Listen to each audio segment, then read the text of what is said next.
Hello बच्चों, आप सभी का स्वागत है फिर से एक नई वीडियो में न्यूज़ विद एस्पिरेंट्स के इस यूट्यूब चैनल पे। डियर स्टूडेंट, आज की ये वीडियो हमारे लिए बहुत ज़्यादा इंपॉर्टेंट है। आज के इस वीडियो में हम क्लास 10th के क्लास 10th के साइंस का पहला चैप्टर रासायनिक अभिक्रिया एवं समीकरण का 20 MCQ देखेंगे, जो आपके बोर्ड परीक्षा के लिए बहुत ज़्यादा इंपॉर्टेंट है। डियर स्टूडेंट, इसमें जितने भी प्रश्न हैं वो ऑब्जेक्टिव बेस्ड है, यानी कि ऑब्जेक्टिव टाइप प्रश्न लिए गए हैं, क्योंकि आपके बोर्ड एग्जाम में 30 मार्क्स का ऑब्जेक्टिव पूछा जाएगा, 30 क्वेश्चन पूछे जाएंगे। तो बोर्ड परीक्षा के लिए सबसे बेहतरीन तैयारी के लिए आप जुड़ जाइए और अभी से ही लग जाइए, हर एक चैप्टर आपको यहाँ पे कराए जाएंगे। तो चलिए बिना टाइम को वेस्ट किए शुरू करते हैं आज का इस महत्वपूर्ण सेशन को। लेकिन उससे पहले एक छोटा सा रिक्वेस्ट रहेगा, इस यूट्यूब चैनल पर पहली बार आए हैं, सब्सक्राइब नहीं किए तो सब्सक्राइब करते हुए नोटिफिकेशन बेल को जरूर प्रेस कर लिए और आपके दिमाग में जितने भी परीक्षा को लेकर टेंशन है, सारे टेंशन को आप भगा दीजिए दूर, क्योंकि हम आपके साथ आ चुके हैं। जी हाँ दोस्तों, ऑब्जेक्टिव टाइप क्वेश्चन करेंगे और निश्चित तौर पर पहला चैप्टर ये हमारा साइंस का रहेगा और इसमें जितने भी प्रश्न है, यानी कि 20 MCQ अगर आप करते हैं तो इस चैप्टर से आपके बाहर ऑब्जेक्टिव नहीं जाएंगे। चलिए शुरू करते हैं। सबसे पहला हमारा प्रश्न है जो कि यहाँ पे दिख पा रहा, लोहा को जिंक से लेपित करने की क्रिया को क्या कहते हैं। प्यारे बच्चों, इसमें जितने भी प्रश्न करेंगे हम लोग रैपिड फायर में, यानी कि बहुत स्पीड से करेंगे, ज्यादा टाइम हम नहीं लेंगे, सिर्फ प्रश्न और आंसर हमको करना है, क्योंकि बहुत सारे हमें चैप्टर्स पढ़ने हैं। ठीक है, लोहा को जिंक से लेपित करने की क्रिया को क्या कहते हैं। तो पहला हमारा आंसर है संरक्षण, गैल्वेनीकरण, पानी चढ़ाना या फिर विद्युत अपघटन। तो सही जवाब हो जाएगा गैल्वेनीकरण। याद रखिएगा, लोहा को जिंक से लेपित करने की क्रिया को क्या कहते हैं, गैल्वेनीकरण कहते हैं। ये पहला प्रश्न था। दूसरा हमारा प्रश्न है सिल्वर क्लोराइड का रंग कैसा होता है। तो याद रखिएगा, सिल्वर क्लोराइड का रंग श्वेत होता है। यहाँ से आप याद रखिएगा, 100 से जो दिया है सिल्वर होता है और 100 से सफ़ेद यानी कि श्वेत होता है। तो सिल्वर क्लोराइड का जो रंग होता है वो कैसा होता है, तो वो श्वेत होता है। अगला हमारा प्रश्न है जस्ता तथा तनु हाइड्रोक्लोरिक अम्ल की अभिक्रिया के फलस्वरूप निम्न में से कौन सा गैस बनता है। तो प्यारे बच्चों, जस्ता जो है Zn है, ठीक है, और तनु हाइड्रोक्लोरिक अम्ल HCl है। तो याद रखिएगा, जब भी लोहा यानी कि धातु के साथ कोई भी हाइड्रोक्लोरिक एसिड या फिर कोई भी एसिड रिएक्ट करता है तो H2 गैस बनता है, हाइड्रोजन गैस बनता है। ऑप्शन नंबर सी हो जाएगा करेक्ट आंसर। ठीक है, अगला हमारा जो प्रश्न है चौथा नंबर दिया गया, निम्नलिखित में से कौन एक दहन अभिक्रिया है। कौन एक दहन अभिक्रिया, दहन का अभिक्रिया मतलब पूरी तरह से जलना। देखिए, जल का जो उबलना है ये वाष्पीकरण अभिक्रिया। कौन सी अभिक्रिया, वाष्पीकरण अभिक्रिया। मोम का पिघलना ये दहन नहीं है, इसमें फिर मोम पिघलते हैं पूरी तरह से अवक्षेपित ना होके फिर से वो बच जाते हैं। ठीक है, बाकी है पेट्रोल का जलना। पेट्रोल का जलना किस तरह की अभिक्रिया, दहन अभिक्रिया है, याद रखिएगा। अगला जो हमारा प्रश्न है प्यारे बच्चों, अगला जो हमारा प्रश्न है वो है साग सब्जियों को विघटित होकर कंपोस्ट बनना किस प्रकार की अभिक्रिया है। साग सब्जियों को विघटित होकर कंपोस्ट बनना किस प्रकार की अभिक्रिया है। तो सही जवाब इसका क्या हो जाएगा, इसका सही जवाब हो जाएगा ऊष्माक्षेपी। इसमें क्या होता है, ऊष्मा निकलती है। साग सब्जियां जब विघटित होती है तो इसमें क्या होती है, ऊष्मा निकलती है और ऊष्मा का निकलना ही क्या कहलाता है, ऊष्माक्षेपी अभिक्रिया कहलाता है। ठीक है, आइए और भी अगला प्रश्न देखते हैं। अगला हमारा प्रश्न है निम्न में से कौन सा उत्पाद लेड नाइट्रेट को गर्म करने पर प्राप्त होता है। कौन सा उत्पाद प्यारे बच्चों लेड नाइट्रेट को गर्म करने पर प्राप्त होता है। तो NO2 और O2। याद रखिएगा, NO2 दो ऑप्शन याद रखिएगा, चीजें याद रखिएगा। NO2 और O2 को जब लेड नाइट्रेट को गर्म करते हैं तो ये दोनों प्राप्त होता है, NO2 और O2।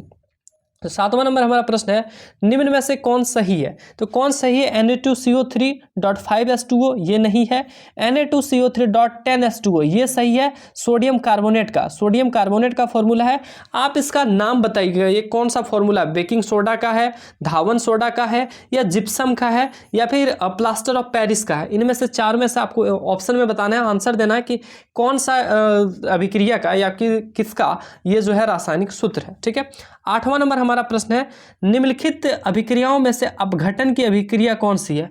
अपघटन की अभिक्रिया कौन सी है ये पूछा जा रहा है। अपघटन प्यारे बच्चों या फिर वियोजन, दो चीजें याद रखिएगा, अपघटन या फिर वियोजन किसको कहते हैं, दोनों को लगभग सेम ही है, अपघटन या फिर वियोजन अभिक्रिया। यानी कि जब एक पदार्थ क्या होता है, जब एक पदार्थ टूटकर दो या फिर दो से ज्यादा पदार्थ बनता है उसी को हम लोग अपघटन या फिर वियोजन बोलते हैं। देखिए, एक पदार्थ रहेगा इधर और टूट के इधर दो पदार्थ हो जाएगा, इसी को क्या बोलेंगे, अपघटन। तो यहाँ पे आप जैसे ही देखिएगा, यहाँ पे दो पदार्थ है और टूट के फिर दो ही हो गया, ये अपघटन नहीं है। यहाँ पे एक पदार्थ था, इधर भी एक ही हो गया, ये अपघटन नहीं है। यहाँ पे देखिए एक पदार्थ है, टूट के दो पदार्थ बन गए, टूट के कितने पदार्थ बन गए, दो पदार्थ बन गए, यानी कि राइट आंसर कौन सा हो जाएगा, सी नंबर, ये अपघटन अभिक्रिया है। यहाँ पे देखिए दो पदार्थ हैं और टूटने के बाद यानी कि जुड़ने के बाद एक हो गए, तो दो पदार्थ है, अभिक्रिया हुई, उसके बाद एक बन गए, तो ये संयोजन है। कौन सी अभिक्रिया है, संयोजन अभिक्रिया। दो तरह की अभिक्रिया आपको याद रखना है, इसमें संयोजन और ये वियोजन या फिर अपघटन अभिक्रिया। ठीक है, चलिए अगला प्रश्न है Fe2 O3 plus 2Al Al2O3 plus Fe दी गई अभिक्रिया किस प्रकार की अभिक्रिया है। तो देखिए यहाँ पे क्या है, यहाँ पे क्या है प्यारे बच्चों, Fe2 है, O3 प्लस 2Al है, ठीक है। तो यहाँ पे देखिए Fe को क्या कर देता है, बाहर कर देता है, और Al2 जो है, Al जो है वो O3 से क्या कर सकता है, रिएक्शन कर लेता है। ये अभिक्रिया जस्ट इस प्रकार से आप समझिए।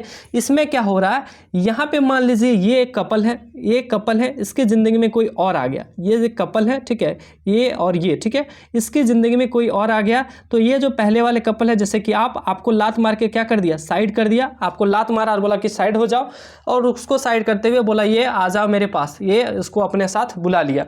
यानी कि वैसी अभिक्रिया जिसमें एक कपल में से एक को लात मार के दूसरा को अपनाने के बाद तीसरे को क्या करता है, लात मार के साइड कर देता है, वही अभिक्रिया क्या कहलाती है, विस्थापन अभिक्रिया कहलाती है। कौन सी अभिक्रिया, विस्थापन अभिक्रिया। और द्विविस्थापन अभिक्रिया में क्या होता है, सुन लीजिएगा एक जरा। द्विविस्थापन अभिक्रिया में क्या होती है, मान लीजिए दो इधर आदमी है ए बी, ठीक है, दो इधर है ए बी, ये दोनों एक साथ हैं, और बाद में कोई सी डी है, तो ये इसको अपना लिया, ये इसको अपना लिया, यानी कि इंटरचेंज कर लिया, अपनी वाली को उसको दे दिया तो अपनी, और उसकी वाली को अपनी ले लिए, ठीक है। तो इस तरह की अभिक्रिया को क्या कहते हैं, द्विविस्थापन अभिक्रिया कहते हैं। यानी कि इंटरचेंज जब होता है तो उसको बोलेंगे द्विविस्थापन। और विस्थापन में क्या हुआ, जब एक कपल के बीच कोई दूसरा आ जाता है तो अपने वाले को लात मार के दूसरे के साथ चल जाना क्या कहलाता है, विस्थापन अभिक्रिया कहलाता है। चलिए अगला है, लोह चूर्ण पर तनु हाइड्रोक्लोरिक अम्ल डालने पर क्या होता है। लोह चूर्ण पर जब तनु हाइड्रोक्लोरिक अम्ल डाल देते हैं तो क्या होता है, तो आप ये पढ़ चुके होंगे कि हाइड्रोजन गैस एवं आयरन क्लोराइड बनता है। अगला है, श्वसन किस प्रकार की अभिक्रिया, सांस जो आप लेते हैं वो किस प्रकार की अभिक्रिया है, तो उष्मा शोषी अभिक्रिया है, उष्मा शोषी अभिक्रिया है। अगला प्रश्न है 12वां number, CuO plus H2 Cu plus H2O किस प्रकार की अभिक्रिया है, तो ये अपचयन अभिक्रिया। अपचयन अभिक्रिया क्यों हो रहा है, देखिए यहाँ पे ऑक्सीजन का क्या हो रहा है, ह्रास हो रहा है, इससे ऑक्सीजन क्या हो रहा है, कम हो रहा है, और हाइड्रोजन जाके जुड़ रहा है, ठीक है, तो ये अपचयन अभिक्रिया। अगला है, इलेक्ट्रॉन के स्थानांतरण से बने यौगिक कहलाते हैं। इलेक्ट्रॉन के जब स्थानांतरण होते हैं तो उनसे बने यौगिक क्या कहलाते हैं, तो इसका सही जवाब क्या हो जाएगा प्यारे बच्चों, विद्युत संयोजी। क्या होता है, इलेक्ट्रॉन के स्थानांतरण से जब बने यौगिक होते हैं इसको विद्युत संयोजी बोलते हैं। 14वां नंबर प्रश्न है, निम्न में से दी गई अभिक्रिया में कौन सा कथन सही है। तो देखिए यहाँ पे Cu जो है O2 से रिएक्ट करता है और 2CuO बनाता है। तो इसमें पूछा जा रहा है कि क्या कॉपर का ऑक्सीकरण हो रहा है, कॉपर का अवकरण हो रहा है, कॉपर का नाइट्रेशन हो रहा है, या ए और बी दोनों। तो देखिए इसमें कॉपर का क्या हो रहा है, ऑक्सीकरण हो रहा है। कॉपर में देखिए यहाँ पे कोई ऑक्सीजन नहीं है, कॉपर के साथ कोई ऑक्सीजन नहीं है, लेकिन यहाँ पे क्या हो रहा है, ऑक्सीजन जाके जुड़ रहा है, यानी कि कॉपर का ऑक्सीकरण हो रहा है। अगला 15वां नंबर सवाल है, H2 प्लस Cl2 किस तरह की अभिक्रिया है। देखिए दो आदमी है भैया और जुड़ के बन गए एक, यानी कि अभिक्रिया कैसा हुआ, संयोजन। दो आदमी जब जुड़ के बन जाए एक तो हो गया अभिक्रिया संयोजन। दो आदमी, एक आदमी थे, मतलब दो आदमी था और बन गया एक तो हो गया संयोजन। अब दो आदमी था, एक बना संयोजन, लेकिन जब एक आदमी है और दो बन जाए तो वियोजन या फिर अपघटन। और द्विविस्थापन तो हमने आपको बताया कि भैया एक दूसरे से इंटरचेंज कर लो, द्विविस्थापन हो जाएगा। और एक विस्थापन अभिक्रिया हमने बताया कि जब लाइफ में कोई तीसरा आ जाता है तो पहले वाले को लात मार के साइड कर देना, विस्थापन अभिक्रिया कहलाता है। शॉर्ट में समझ गए। अगला है, निम्नलिखित में कौन द्विविस्थापन अभिक्रिया। तो देखिए यहाँ पे ये तो संयोजन अभिक्रिया है, ये भी संयोजन अभिक्रिया है, ये दोनों कौन सी अभिक्रिया, संयोजन। तो ये आंसर नहीं होगा, ये आंसर नहीं होगा, ये भी नहीं होगा, ये भी, क्योंकि संयोजन अभिक्रिया। बचा ये आंसर हो जाएगा। अब देखिए इसमें द्विविस्थापन हुआ कैसे। देखिए पहले AgNO3 एक साथ थे और NaCl एक साथ थे, AgNO3 एक साथ थे, NaCl एक साथ थे, ठीक है। हुआ क्या, उन्होंने बोला कि Ag सुनो ना, Cl को मेरा ले जाओ। Ag जो है वो Cl को ले लिया और NO3 जो है वो Na के साथ चल गया, यानी कि अपनी वाली को ये दे दिया और ये अपनी वाली को दे दिया। देखिए AgCl NaNO3, यानी कि दोनों एक दूसरे को क्या किया, इंटरचेंज कर लिया, इसी को बोलेंगे द्विविस्थापन अभिक्रिया। अगला निम्नलिखित में कौन सी अभिक्रिया, विस्थापन अभिक्रिया है। इसमें एक को लात मार के साइड किया होगा, देख लीजिएगा। ये है वियोजन अभिक्रिया, क्योंकि इधर एकल पदार्थ है, टूट के दो पदार्थ बन गया, ये वियोजन था। ये संयोजन नहीं, ना ही वियोजन है, ठीक है। ये संयोजन वियोजन कुछ नहीं है, इधर भी दो पदार्थ था, दो पदार्थ है। देखिए यहाँ पे क्या हो रहा है, लात मारने वाली कहानी हो रही है। CuSO4 क्या था, ये दोनों एक साथ रह रहा था, आसानी से रह रहा था। बगल में इसका दोस्त आया Fe को देख के हो गया SO4 क्या बोलते हैं, इम्प्रेस। Fe चल गया SO4 के पास, ठीक है, Fe चल गया SO4 को, और Cu को लात मार के क्या कर दिया, साइड कर दिया। देख लीजिए, साइड कर दिया, जैसे आपको कर दिया है अभी साइड। तो बस यही कहानी है विस्थापन में, एक दूसरे को, एक को क्या करता है, लात मार के साइड कर दो, विस्थापन हो गया। तो सी आंसर इसका हो जाएगा करेक्ट। अगला जो प्रश्न है, अवक्षेपण अभिक्रिया में किस प्रकार का लवण प्राप्त होता है, तो याद रखिएगा अविलेय लवण प्राप्त होता है अवक्षेपण अभिक्रिया में। अगला है, निम्नलिखित में से कौन सा एक अपघटन यानी कि वियोजन अभिक्रिया का उदाहरण नहीं है, वियोजन अभिक्रिया का उदाहरण नहीं है। देखिए यहाँ पे एक पदार्थ दो पदार्थ में बन रहा है, ये वियोजन अभिक्रिया का उदाहरण है, लेकिन यहाँ पूछा नहीं है। यहाँ पे एक पदार्थ है, टूट के दो बन रहा है, ये भी वियोजन यानी कि अपघटन का उदाहरण है। ये देखिए दो पदार्थ है और बन जा रहा है एक पदार्थ, ये मेरे प्यारे बच्चों वियोजन अभिक्रिया का उदाहरण नहीं है, ये उदाहरण नहीं है, इसलिए आंसर क्या हो जाएगा, सी नंबर हो जाएगा। मानव शरीर में भोजन का पचना, मानव शरीर में भोजन का जो पचना होता है, ये भी क्या है, वियोजन अभिक्रिया नहीं है। ठीक है, चलिए ये आंसर आपका हो गया, ये भी वियोजन अभिक्रिया है। ठीक है, तो ये नहीं है। मानव शरीर में भोजन का पचना यानी कि आप जब खाना खाते हैं तो एक एलिमेंट के रूप में जाता है, धीरे धीरे वो टूटता है, वो ऊर्जा में जाता है, कुछ कैल्शियम में जाता है, कुछ प्रोटीन में जाता है, तो ये क्या होता है, टूटता है। टूटना क्या कहलाता है, अपघटन। लेकिन यहाँ क्या हो रहा है, जुड़ रहा है, और जबकि पूछा है वियोजन नहीं है, यानी कि टूट नहीं रहा है, तो सी नंबर हो गया। अगला और अंतिम प्रश्न है चैप्टर का, जो आपके लिए बहुत ज्यादा इंपॉर्टेंट है, निश्चित तौर पे प्रश्न पूछे जाएंगे।